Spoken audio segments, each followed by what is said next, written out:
আলাইকুম, আমি ফারজানা কানন, আমার রান্নাঘরে আপনাদের স্বাগত। আজকে আমি তৈরি করে দেখাবো আপেলের পায়েস। 1 কেজি দুধ গরম করে নিয়েছি, এর মধ্যে চিনি গুঁড়া চাল দুধ দিয়ে ভিজিয়ে রাখা এর মধ্যে দিয়ে দেবো।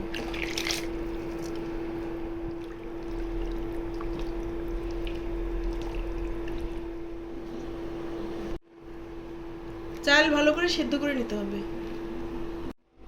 এলাচ দিয়ে দেবো।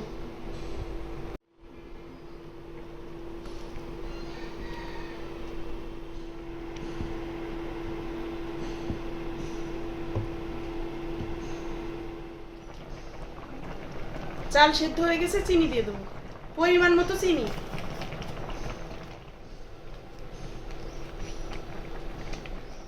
আপেল ছুলে নিয়েছি, এখন গ্রেট করে এর মধ্যে দিয়ে দেবো।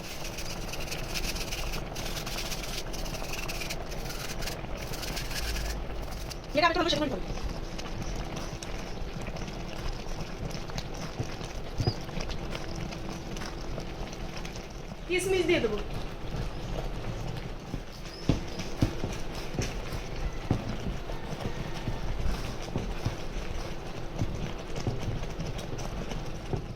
হয়ে গেছে, নামিয়ে নেব।